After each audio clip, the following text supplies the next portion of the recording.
They humiliated me in front of 80 guests at my own anniversary party. My mother-in-law called me worthless. My husband's mistress stood beside her, laughing. Nobody knew what I was holding in my hands that night, proof that would destroy every single one of them in a courtroom, 3 months later. Hi everyone, welcome back to the channel. Before we start, hit that like button, subscribe if you're new here, and tell me in the comments where you're watching from tonight. Trust me, you're going to want to stay until the end of this one because the way this story ends is going to feel so satisfying. Let's get into it. My name is Abigail, and for a long time I thought I had built a good life. I married my husband, Nathaniel, 6 years ago. He was smart, ambitious, and by the time we hit our 4th anniversary, he had built his own business from nothing into something that made real money. People respected him, people respected us, or at least I thought they did.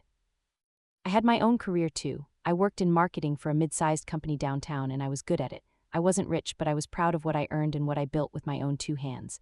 Nathaniel's parents, Harold and Patricia, were part of our life from the beginning. On the surface, everything looked fine. Sunday dinners, holidays together, polite conversations. But if I'm honest with you, there were always small cracks, little comments here and there. The kind of thing you brush off because you don't want to make a big deal out of nothing. Patricia would mention how her friend's daughter-in-law just got promoted and then look at me like she was waiting for an update on my life. Harold rarely spoke to me directly unless it was to ask about something Nathaniel needed. I told myself it was normal. Every family has its quirks, right? That's what I kept telling myself over and over until I couldn't anymore. Then everything changed the day I lost my job. It wasn't anything I did wrong. The company went through a round of layoffs and my whole department got cut. I remember sitting in my car in the parking lot after they told me, just staring at the steering wheel, trying to figure out how I was going to say the words out loud to my husband. When I told Nathaniel that night, he hugged me and said the right things. He said we'd be fine, that he made more than enough for both of us, that I should take my time finding something new. For about a week, I believed that everything really would be fine.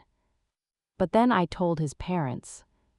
I still remember the way Patricia's face changed. It wasn't sympathy. It was something closer to satisfaction, like she had been waiting for a moment like this.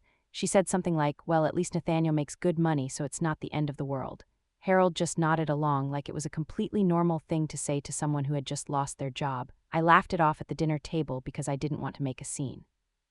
But driving home that night, I couldn't stop replaying it in my head. Something about the way she said it felt less like comfort and more like a warning. Over the next few weeks, I started freelancing, picking up small marketing projects here and there while I searched for something permanent. It wasn't easy, but I was proud that I was still contributing, still building something even in a hard season. Patricia didn't see it that way. Every time we visited, she'd ask questions like, so do you have anything lined up yet? In a tone that made it clear she already assumed the answer was no. Harold started making comments about how important it was for a household to have real income, looking at me every single time he said it. I started dreading family dinners. I started dreading holidays, but Nathaniel never said anything to defend me. He'd just get quiet, change the subject, or laugh it off like his parents were just being their usual selves. I told myself that was enough. I told myself that as long as my husband loved me, none of this really mattered. That's around the time Camille entered the picture. At first, she was just a name Nathaniel would mention here and there. A business associate, he called her, someone helping him with a new investment deal. Then she started showing up at his company events. Then somehow she started showing up at family gatherings too. I remember the first time I met her in person at a dinner Harold and Patricia hosted. She was polished, confident, the kind of woman who knew exactly how to walk into a room and make everyone look at her. She complimented Patricia's cooking, she laughed at Harold's jokes, she asked Nathaniel thoughtful questions about his business like she genuinely cared. And I sat there, quiet, still job hunting, still trying to hold my head up, watching this stranger effortlessly become the golden guest at a table I had been sitting at for 6 years. I told myself I was being paranoid. I told myself it was normal for a business partner to be friendly with the family. But something in my gut told me otherwise, and if you've ever had that feeling, you know exactly what I mean. That quiet, sinking knowledge that something is wrong, long before you have any proof of it. Nathaniel started working late more often, not just once or twice, but consistently several nights a week. When I asked about it, he'd talk about deadlines, about the new deal with Camille's firm, about how much pressure he was under. I wanted to believe him. I needed to believe him because the alternative felt like it would break me completely. But the distance between us kept growing. He stopped asking about my day. He stopped noticing when I was struggling.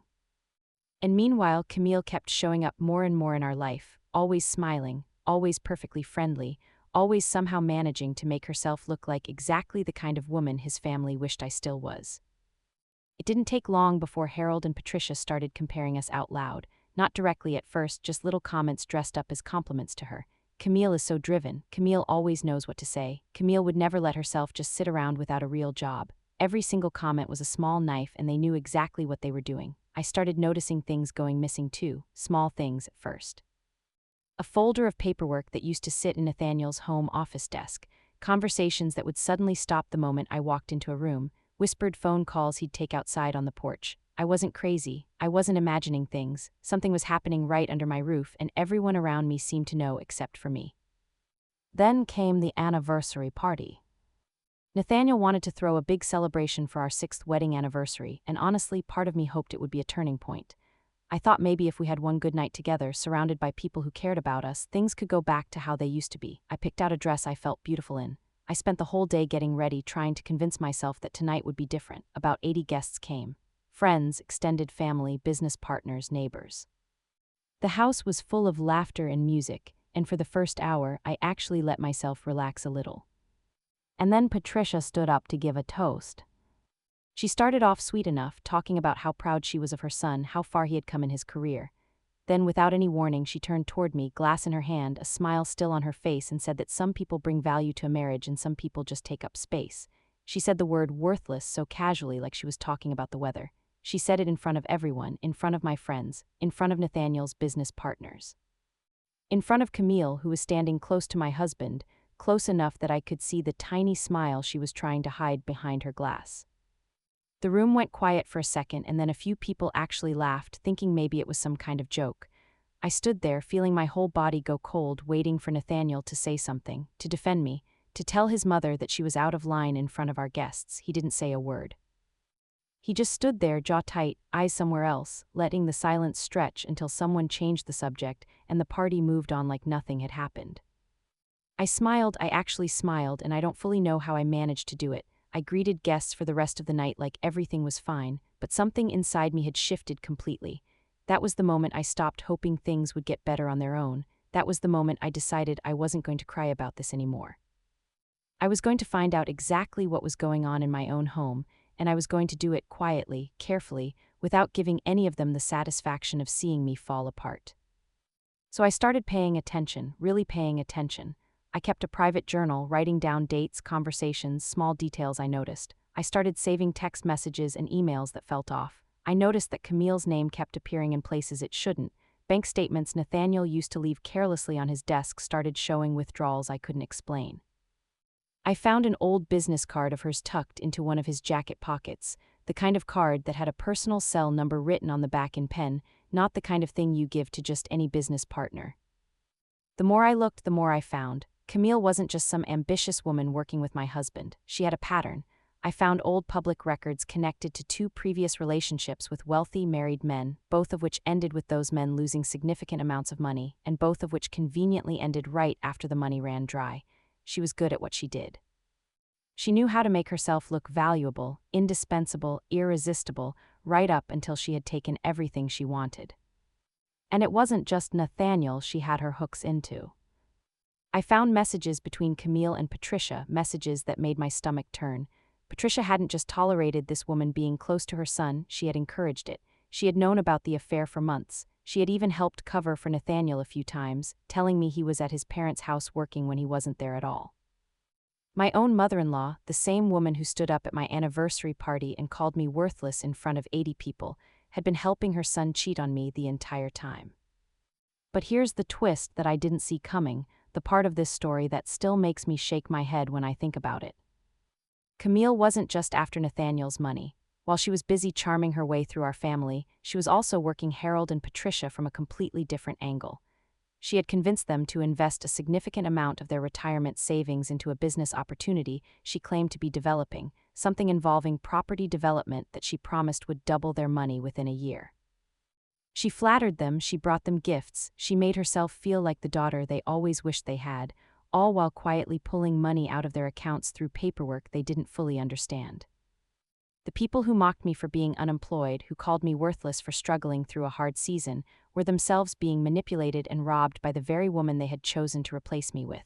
There is a strange kind of justice in that, isn't there? The family who valued money and image above everything else was about to lose both, because of the woman they welcomed with open arms.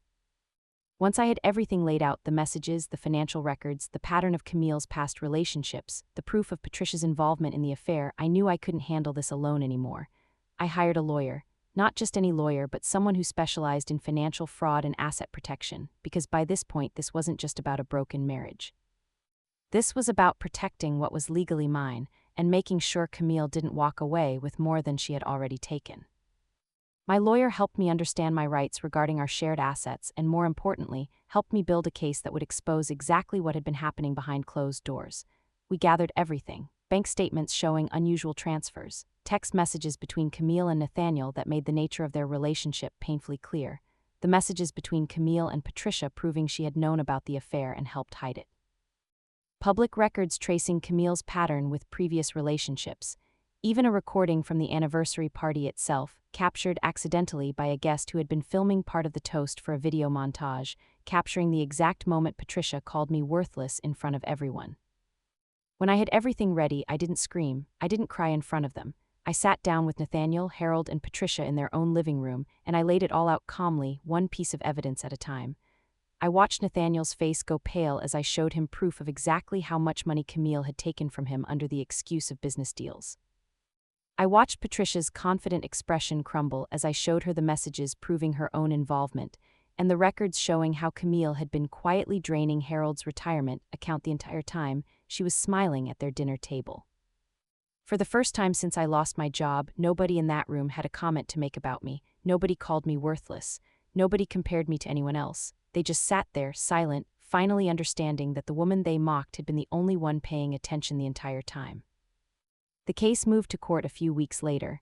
Camille tried to deny everything at first, but the evidence was too strong, too detailed, too well documented.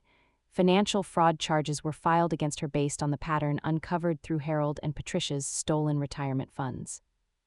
In the divorce proceedings between Nathaniel and me, the affair and the financial deception played a significant role in how our shared assets were divided, and my lawyer made sure I walked away with what I was legally and rightfully owed, protecting everything I had worked for both before and during our marriage.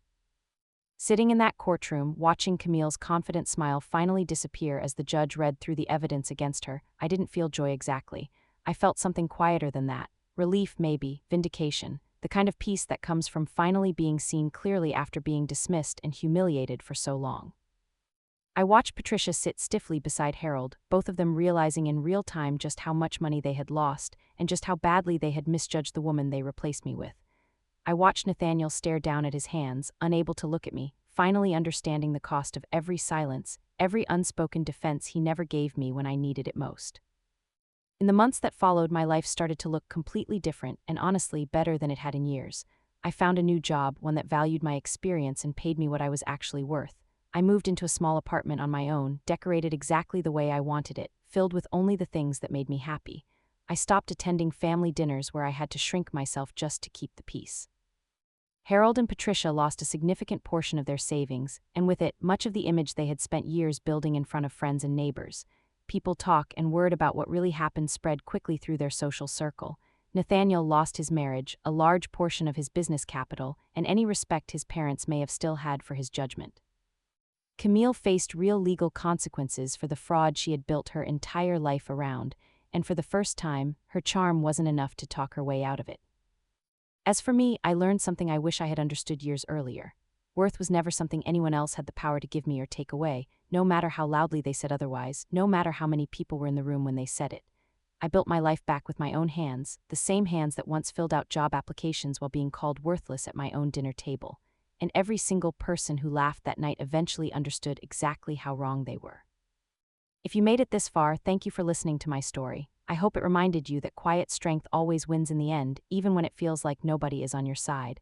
If this story moved you, let me know in the comments who you would have exposed first if you were in my shoes. Don't forget to subscribe and turn on notifications, because next week I'll be sharing another story you won't want to miss. Take care of yourselves, and I'll see you in the next one.